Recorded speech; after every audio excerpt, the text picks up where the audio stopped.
Fala, meu querido, tudo bem? Nós estamos começando o nosso estudo dessa quarta-feira. Ainda estou de férias, por isso que esse estudo está sendo gravado. Já semana que vem, na quarta-feira, eu já volto das minhas férias e a gente vai ter as nossas lives, onde a gente, nas quartas-feiras, às 7 horas, às 19 horas, a gente lê o Evangelho de Marcos, temos lido o Evangelho de Marcos, estudado o Evangelho de Marcos, para que a gente aprenda um pouco mais sobre as Escrituras e também, obviamente, aprenda um pouco mais sobre a história e os ensinos de Jesus Cristo, que é o objetivo principal de nós começarmos os nossos estudos estudando justamente os evangelhos, tá bom? Quero começar então lendo, já tivemos muitas lives de estudo bíblico do Evangelho de Marcos, e nessas férias temos trabalhado muito o capítulo 10. Queria que você abrisse sua Bíblia aí, Evangelho de Marcos, capítulo de número 10, a partir do verso de número 32. Paramos no verso de número 31, e hoje vamos ler a partir do verso de número 31 de Marcos, capítulo 10. Lembrando, mais uma vez, uma parte introdutória de que Marcos é o mesmo João Marcos citado em Atos, capítulo de número 13. Também é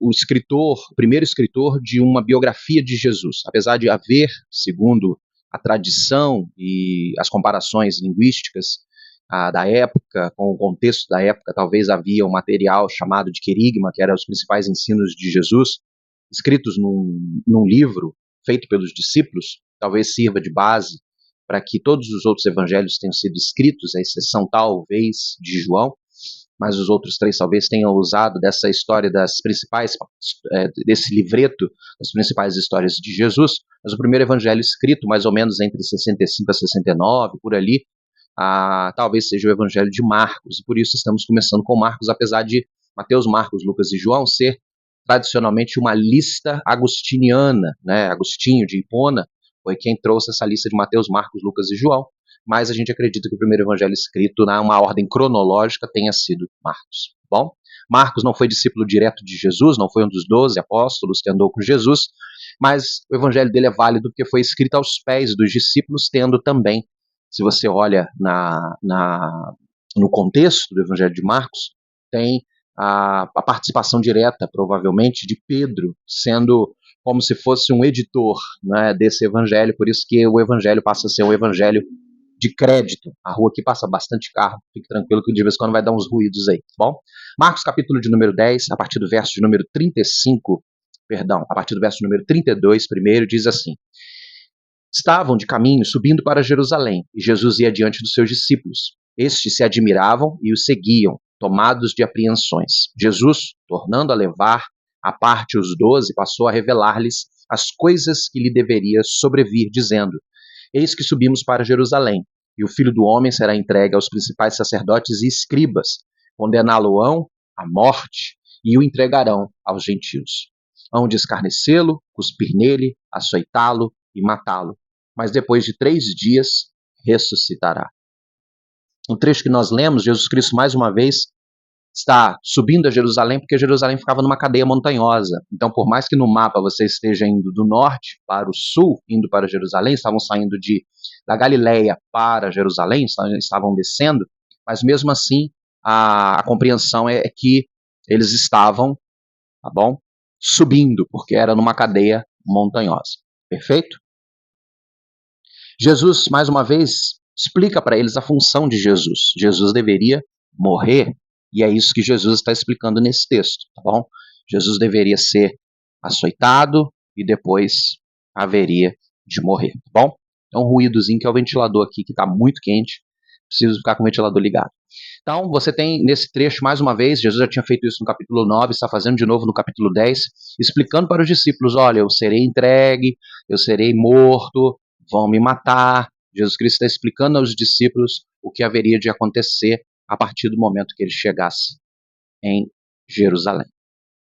Agora, a partir do verso de número 35 de Mateus capítulo 10, diz assim: Então se aproximaram-se dele Tiago, João, os filhos de Zebedeu, dizendo-lhe: Mestre, queremos que nos conceda o que te vamos pedir.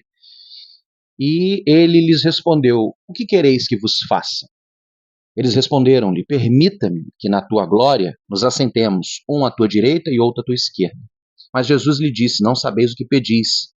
Podereis vós beber o cálice que eu bebo, ou receber o batismo com que sou batizado? E disseram-lhe: podemos.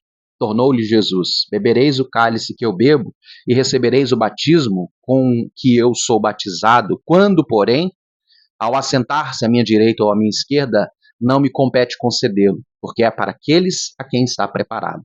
Ouvindo isso, indagaram-se os 10 contra Tiago e João. Mas Jesus, chamando-os para junto de si, disse-lhes: sabeis que os que são considerados governadores dos povos têm-nos sobre seu domínio, e sobre eles, os seus maiorais, exercem autoridade. Mas entre vós não é assim, pelo contrário. Quem quiser tornar-se grande entre vós, será este o que vos sirva. E quem quiser ser o primeiro entre vós, será servo de todos.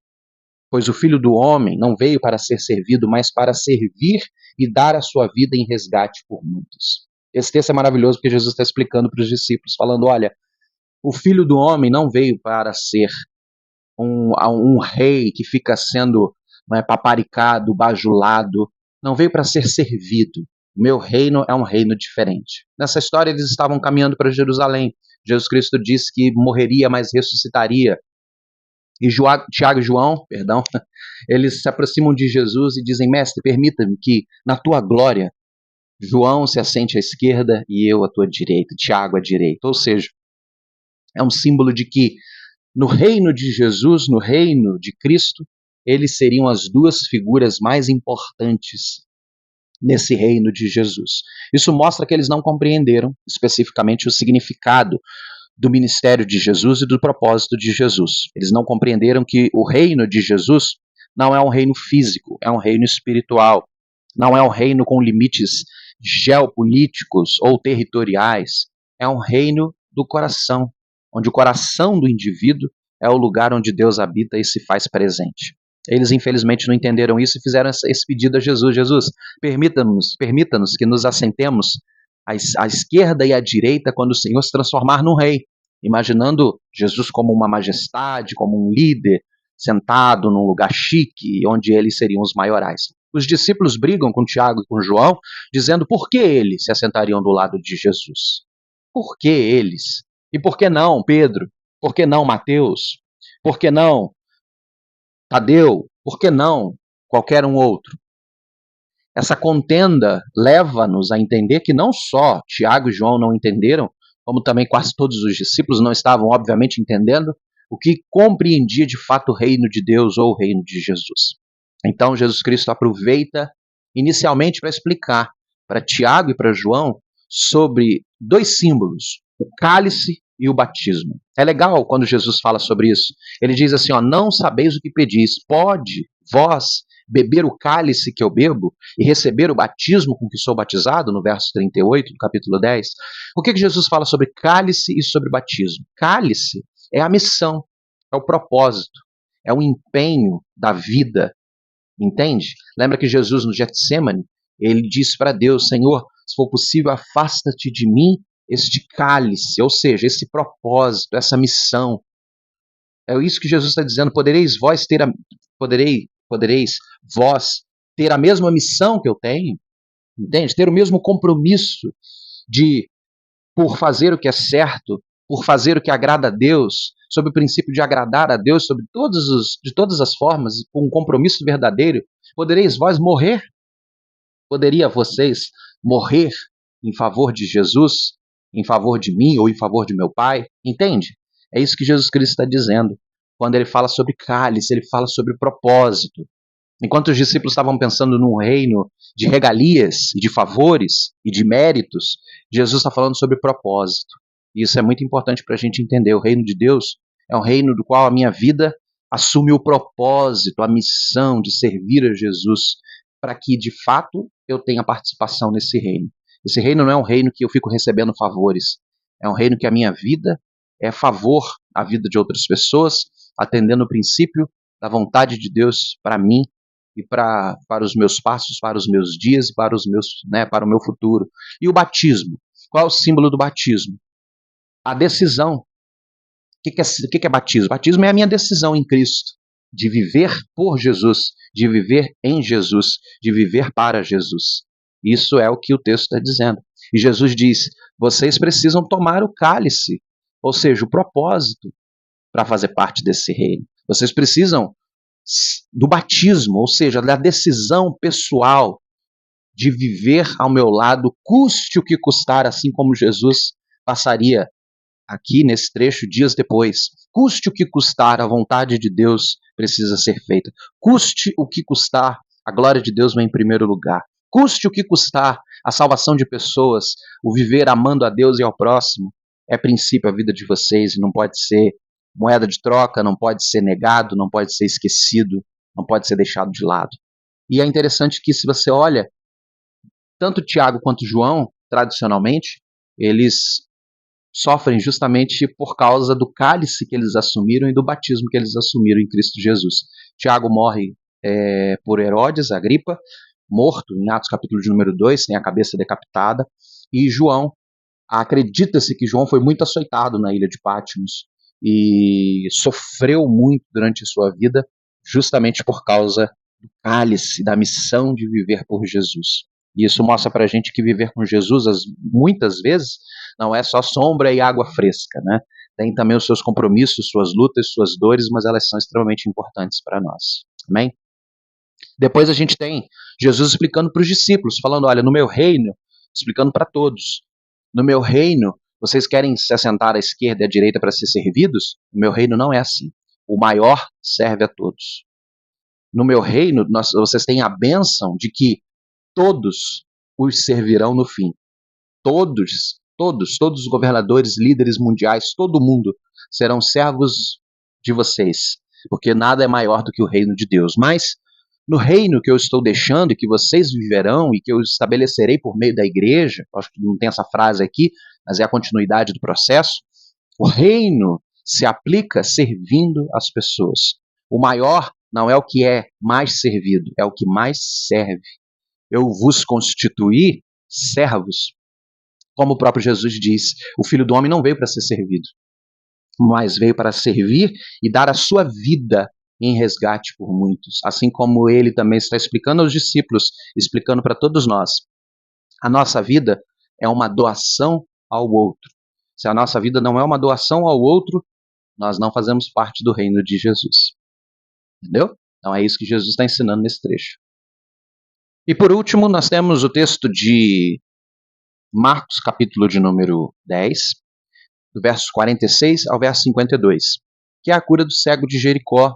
Se você pesquisar aí no meu canal, tem até uma música sobre isso, que é uma música que eu me baseei nesse trecho, um trecho que eu gosto bastante, que o cego Bartimeu, ele tem uma frase que ele grita, Jesus, filho de Davi, tende compaixão de mim. Essa frase me pega muito. Vamos ler? Marcos, capítulo de número 10, a partir do verso número 46, diz assim, e foram para Jericó. Jericó, essa não é a cidade de Jericó, a antiga cidade de Jericó, derrubada por Josué. Já era uma outra Jericó, tá bom? Aquela cidade se extinguiu, essa Jericó desse tempo é outra Jericó, tá bom? Quando ele saíra de Jericó, juntamente com seus discípulos e numerosa multidão, Bartimeu, cego, mendigo, filho de Timeu, estava sentado à beira do caminho. E ouvindo que era Jesus, o Nazareno, pôs-se a clamar, Jesus, filho de Davi, tende compaixão de mim. Ponto. Por que filho de Davi é importante? Filho de Davi é uma explicação de que Jesus era a descendência real de Davi. Ou seja, filho de Davi é como se Bartimeu estivesse gritando que Jesus é da linhagem real de Davi, ou seja, ele é o rei. Entende? Como se ele estivesse gritando, Rei Jesus. Entende? Mas não só isso. Como a promessa messiânica é uma promessa davídica também, não é? Porque Deus disse que a partir de Davi, da linhagem de Davi, Deus disse isso a Davi, viria a salvação de Israel. Então nós temos aqui um trecho de que, uma possibilidade de que Bartimeu não estivera só chamando Jesus de rei. Bartimeu estava dizendo que aquele homem que estava ali é o Messias esperado, prometido por Deus a Davi. Entendeu? Então por isso que essa frase, ela é uma frase muito importante. Filho de Davi, tende compaixão de mim. Entendeu? Verso 48. E muitos o repreendiam para que se calasse, mas cada vez mais gritava, Filho de Davi, tende misericórdia de mim. Parou Jesus e disse, chamai-o. Tá vendo? Chamou a atenção de Jesus. Porque é uma declaração messiânica, uma declaração de que eu creio que tu és o Messias esperado, filho de Davi. Entendeu? Chamai-o. Verso 49. Chamaram então o cego, dizendo-lhe: tem bom ânimo, levanta-te, ele te chama. Lançando de si a capa, levantou-se num salto e foi ter com Jesus. Perguntou-lhe Jesus: o que quer que eu te faça? Respondeu o cego: mestre, eu quero tornar a ver. Possivelmente via, mas não estava enxergando mais. Então Jesus lhe disse: vá, a tua fé te salvou. E imediatamente tornou a ver e seguia Jesus estrada fora. Interessante que, obviamente, ele é atendido, ele volta a enxergar, e é uma grande bênção a vida de Bartimeu, o que aconteceu com ele. Interessante também desse texto é o verso 52, no Evangelho de Marcos, no Evangelho de Mateus também você vê Jesus dizendo: vai, a tua fé te salvou. Não é a tua fé te curou, é a tua fé te salvou. Porque antes da cura física, Jesus tem uma preocupação muito maior com a nossa cura espiritual, com ser de Deus, com o ser de Cristo, o ser salvo, é muito mais importante do que qualquer cura. A gente tem, infelizmente, um evangelho no século XXI que é muito respaldado em curas, milagres, e a gente não pode desmerecer o fato de que Deus é um Deus de cura, é um Deus de milagre, é um Deus de poder, e que atua soberanamente na vida dos seus filhos, e até na vida daqueles que não têm propósito nenhum, ou têm propósito em Deus, mas que não assumiram um propósito com Deus, melhor dizendo, até mesmo aqueles que nós julgamos estão perdidos, até mesmo a graça de Deus e a misericórdia de Deus os alcança. Mas o propósito de Deus e o propósito do Senhor é salvar a nossa alma. Porque cura, fala a verdade, todos nós vamos precisar a vida inteira, não é? A gente hoje precisa de uma cura de um propósito, amanhã de outro, amanhã de outro, amanhã de outro. Então, não é? Todo mundo um dia vai ficar doente, a vida inteira nós teremos dias de saúde, dias de doença. A doença afeta a todo ser humano de alguma maneira. Então, assim, a cura ela é importante para a manifestação da misericórdia de Deus, da graça de Deus, da bênção de Deus, do cuidado de Deus sobre a nossa vida. Mas antes da cura física, Jesus quer a cura espiritual, a cura do coração, onde nós somos salvos, onde nós somos libertos, onde a partir dessa cura, transformações acontecem no nosso interior. É isso que Jesus mais deseja e é isso que Jesus Cristo mais está fazendo, transformando o coração. Porque cura por cura, o médico então deveria ser Messias, né? E o farmacêutico um profeta. Cura por cura, muitas vezes nem é tão importante. Tem uma passagem que você pode ler, que Jesus cura 10 leprosos, 10 homens que estavam condenados à morte, porque a lepra, a hanseníase, ela mata, se não for tratada. Ela vai secando o indivíduo, não só na sua pele, mas também em seus órgãos. Então, a hanseníase era uma condenação de exilamento, transformava a pessoa num exilado, ela era um exílio para os que tinham a doença, porque eles não podiam ficar em contato com as outras pessoas, que é altamente contagiosa, então eles tinham que ir para as cidades dos leprosos. Então, quer dizer, quando você pegava a lepra, você passava a ser um exilado e, ao mesmo tempo, um condenado à morte, né, pela própria doença. Jesus cura esses homens e só um volta para agradecer o mestre. Então, cura por cura, se não for do coração, da alma do indivíduo, para que ele tenha seus olhos abertos e possa entender a beleza de Cristo Jesus e a beleza da vida com Jesus, não tem propósito algum. Então, o homem volta a ver, mas eu gosto muito da ideia de que ele viu o que era mais importante quando ainda era cego. Ele viu Jesus como o Messias. E é isso que a gente precisa ver antes de qualquer pedido, antes de qualquer coisa, antes de qualquer necessidade. A nossa vida precisa estar sempre vendo Jesus como o Messias, o Salvador, Deus Todo-Poderoso, o Emanuel, Deus conosco, antes de qualquer coisa. Amém? Que Jesus, então, salva aquele homem e todos, então, obviamente, felizes, agradecidos a Deus, continuam estrada fora. Jesus aqui está seguindo, subindo, como diz o texto, a Jerusalém. Amém? Esse é o estudo de hoje, obviamente bem menor do que as nossas lives, mas acredito que é importante a gente continuar estudando sobre o Evangelho de Marcos. Qualquer pergunta que você tiver, coloca no comentário dos vídeos, que a gente responde. E semana que vem, na próxima quarta-feira, às 19 horas, eu já estarei ao vivo, né, lá na minha casa, fazendo os nossos estudos. Amém? Deus abençoe sua vida, continue abençoando você, leia o Evangelho de Marcos. Se você não assistiu ainda as lives anteriores, os estudos anteriores, desde o capítulo 1, desde a parte introdutória, assista. É 1 hora, mas Você bota lá enquanto você estiver fazendo comida, você bota lá enquanto você estiver fazendo alguma coisa em casa, você vai ver que vai passar rapidinho, você vai aprender muito o que a gente está lendo e explicando texto pelo texto, sem pressa, sem necessidade de correr. Amém? Deus abençoe sua vida. Semana que vem, às 19 horas, estaremos juntos em nome de Jesus.